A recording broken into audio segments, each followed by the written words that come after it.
24 కుందేళ్లు దేశాన్నే కుదిపేశాయి. దేశం మొత్తాన్ని కంటి మీద కునుకు లేకుండా చేశాయి. అంతేకాకుండా ఆ దేశానికి చరిత్రలో ఎప్పుడూ లేని అతిపెద్ద పర్యావరణ విపత్తును సృష్టించాయి. 1859లో కేవలం 24 కుందేళ్లతో ప్రారంభం అయిన ఈ కథ కొన్నేళ్లలో కోట్ల సంఖ్యలో పెరిగిపోయి ఆ దేశం వ్యవసాయాన్ని, పర్యావరణాన్ని, ఇంకా ఆర్థిక వ్యవస్థను తీవ్రంగా ప్రభావితం చేసేందుగా ఎదిగిపోయింది. ఆ దేశం పేరే ఆస్ట్రేలియా. ఈ వీడియోలో కుందేళ్లు ఆస్ట్రేలియాకి నియంత్రణకు అందకుండా ఎలా వ్యాపించాయి, ఆస్ట్రేలియా ప్రభుత్వం వాటిని అరికట్టేందుకు ఏ విధంగా పోరాడింది, వాటి ప్రభావం ఇప్పటికి కూడా కొనసాగుతుందా? ఇలాంటి ఎన్నో ప్రశ్నలకు మనం ఈ వీడియోలో సమాధానం తెలుసుకోబోతున్నాం. వీడియో చాలా ఇన్ఫర్మేటివ్గా ఉంటుంది, స్కిప్ చేయకుండా మొత్తం చూసేయండి.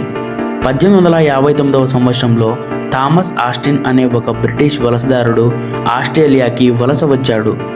వస్తూ అతను యూరోప్ నుంచి 24 కుందేళ్లను అతని వెంట తెచ్చుకున్నాడు. వాటిని విక్టోరియా అనే ప్రాంతంలో ఉన్న తన ఎస్టేట్లో పెంచుకోసాగాడు.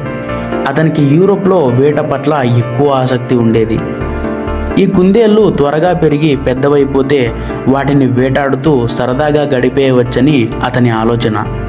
కానీ అతని ఆలోచనకి మించి అవి విపరీతంగా పెరిగిపోతాయని అతను ఏనాడూ ఊహించలేదు. కుందేళ్లు అధిక వేగంతో అభివృద్ధి చెందగలిగిన జంతువులు. ఒక కుందేలు ఒక సంవత్సరానికి దాదాపుగా 30 నుంచి 40 పిల్లలను కనగలదు. దీంతో అక్కడ కొన్ని దశాబ్దాల్లోనే లక్షల్లోకి, అటుపై కోట్ల సంఖ్యలోకి కుందేళ్ల సంఖ్య పెరిగిపోయింది. ఈ కుందేళ్ల వల్ల అక్కడ వ్యవసాయ రంగానికి భారీ నష్టం జరిగింది. ప్రతి సంవత్సరం ఈ కుందేళ్ల వల్ల 16,000 కోట్ల ఆర్థిక నష్టం జరిగింది. ఇవి పంటలను తినివేయడంతో పాటు పశువుల కోసం ఉండాల్సిన గడ్డిని కూడా ఇవి పూర్తిగా తినేశాయి. దానికి ఫలితంగా రైతులు అధిక ఖర్చుతో పశువులకు అదనంగా పశువుల మేతను కొనాల్సిన పరిస్థితి వచ్చింది. అక్కడ పండే గోధుమ, జొన్న, మామిడికాయ, బాదాం వంటి పంటలను పూర్తిగా నాశనం చేశాయి. కొత్తగా మొలకెత్తే మొక్కల మీద దాడి చేసి వాటి పెరుగుదలని అడ్డుకున్నాయి. 1940 నాటికి సుమారు 6 కోట్ల ఎకరాల భూమి కుందేళ్ల వల్ల పాడైంది. ఇది ఇంగ్లాండ్ దేశం మొత్తం భూభాగానికి సమానం. ఇవి తాము తినే గడ్డిని నేలతో సహా బయటకు తీసేస్తాయి. దీనివల్ల నేల ఖాళీగా మారిపోయి సాయిల్ ఎరోజన్ ఏర్పడింది. ఒక్కసారి నేల సాయిల్ ఎరోజన్కి గురైతే అది మళ్ళీ పంటలు పండించడానికి చాలా కాలం పడుతుంది. దీనితో విసుగు చెందిపోయిన ప్రభుత్వం ఈ కుందేళ్లను నియంత్రించడానికి కొన్ని వేల కోట్ల డాలర్లు ఖర్చు చేసింది.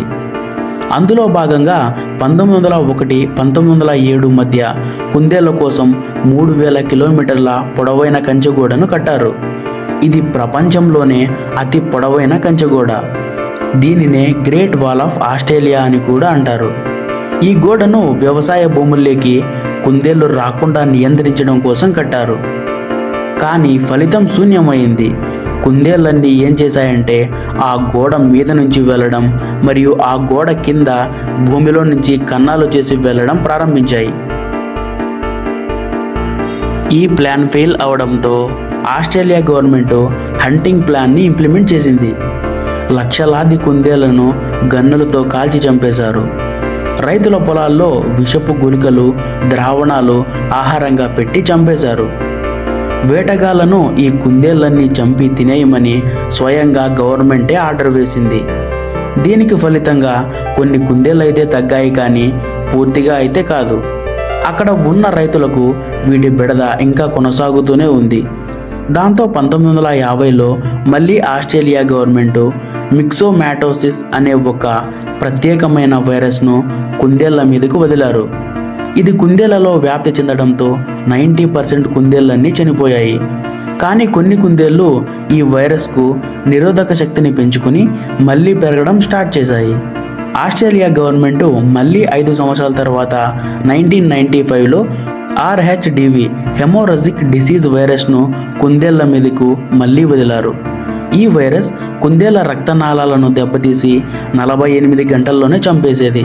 ఫలితంగా ఈ ప్రయోగం తొలుత సక్సెస్ అయింది, కానీ కుందేళ్లన్నీ ఈ వైరస్ నుండి కూడా ఇమ్యూనిటీని పొందాయి. ఇప్పటికి కూడా కుందేళ్ల నుండి సమస్య పూర్తిగా పరిష్కారం కాలేదు. అయితే నియంత్రణ చర్యల వల్ల పరిస్థితి కొంచెం మెరుగుపడింది. ప్రస్తుతం కుందేళ్లతో పాటు ఇతర జంతు సమస్యలను కూడా ఆస్ట్రేలియా ప్రభుత్వం ఎదుర్కొంటోంది. 2021లో ఆస్ట్రేలియాలోని న్యూ సౌత్ వేల్స్ రాష్ట్రంలో ఎలుకల సమస్యతో తీవ్రంగా బాధపడింది. ఈ సమస్యను ఎదుర్కొనేందుకు ఆస్ట్రేలియా గవర్నమెంట్ భారతదేశం నుండి 5,000 లీటర్ల బ్రోమాడియోలోన్ అనే ఒక విష పదార్థాన్ని కొనుగోలు చేయడానికి ప్రయత్నించింది. అయితే ఇప్పటికి కూడా ఆస్ట్రేలియన్ గవర్నమెంట్ వీటిని నియంత్రించడానికి ఇంకా ప్లాన్స్ వేస్తూనే ఉంది. సో ఫ్రెండ్స్, ఇంతటితో అయితే మన వీడియో ముగుస్తుంది. వీడియో ఇన్ఫర్మేటివ్గా అనిపిస్తే లైక్ చేసి కామెంట్ చేయండి. ఇంకా ఎవరైనా మన ఛానల్ సబ్స్క్రైబ్ చేసుకోకపోతే సబ్స్క్రైబ్ చేసుకొని బెల్ ఐకాన్ ఆన్లో పెట్టుకోండి. Love you all.